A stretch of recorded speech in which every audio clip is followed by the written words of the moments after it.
Party അദ്ദേഹത്തിൻ്റെ വാട്സപ്പിലേക്ക് അറിയിപ്പ് കൊടുത്തിട്ടുണ്ട്. ഞങ്ങളുടെ കയ്യിൽ അതിൻ്റെ തെളിവുണ്ട്. അത്തരം ചർച്ചകളൊന്നുമില്ലാതെ വി.ഡി. സതീശനെ പോലെ പ്രതിപക്ഷ നേതാവ് എന്തുകൊണ്ടായിരിക്കും പി.കെ. ശശിയെ ചർച്ച നടത്തിയെന്ന് പറഞ്ഞിട്ടുണ്ടാവുക? അത്തരം ചർച്ചകളൊന്നും വി.ഡി. സതീശൻ പറയുന്നതൊന്നും ശരിയല്ല. അദ്ദേഹത്തിൻ്റെ നുണയാത്രയാണ് എന്നുള്ളത് പാർട്ടി നേതാക്കന്മാർ പറഞ്ഞിട്ടുണ്ട്. വി.ഡി. സതീശൻ പറയുന്നതിനനുസരിച്ച് മറുപടി പറയാനാവില്ല. പക്ഷേ ശശി എന്ന് പറഞ്ഞത് ഞാനിപ്പോൾ CPM കാരനാണ്, നാളത്തെ കാര്യം പറയാൻ പറ്റില്ല. ഇപ്പോൾ CPM ആണ്. അതുകൊണ്ട് അദ്ദേഹത്തിൻ്റെ നാളത്തെ കാര്യത്തെ സംബന്ധിച്ച് എനിക്കും പറയാനാവില്ല. ഇപ്പോൾ CPM ആയതുകൊണ്ട് ഇങ്ങനെ പറയാൻ വേണ്ടി കഴിയും. ഇപ്പോൾ CPM ആണ്.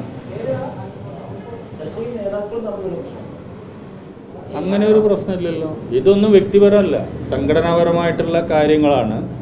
നേതാക്കളുമായിട്ടുള്ള പ്രശ്നം എന്ന് പറയുമ്പോൾ ഒന്നും വ്യക്തിപരമല്ല പാർട്ടിയിലുള്ളത്.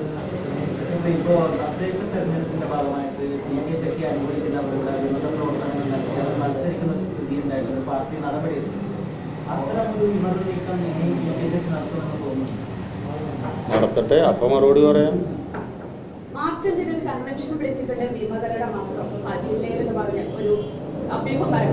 അദ്ദേഹമായിട്ട് ഒരു ബന്ധവും അതിനില്ല എന്ന് അദ്ദേഹം തന്നെ പറഞ്ഞിട്ടുണ്ട്.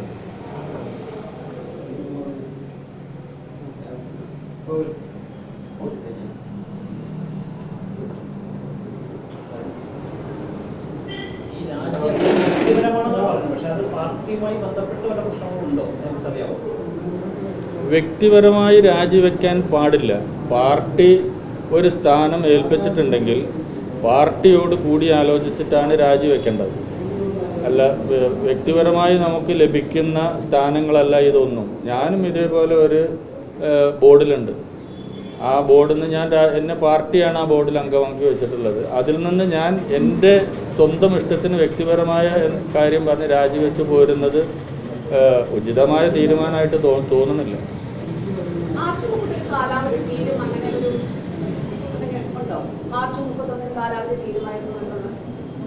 ഈ ബോർഡിൻ്റെ കാലാവധി 5 വർഷമാണല്ലോ. അത് മാർച്ച് 31 തീരും.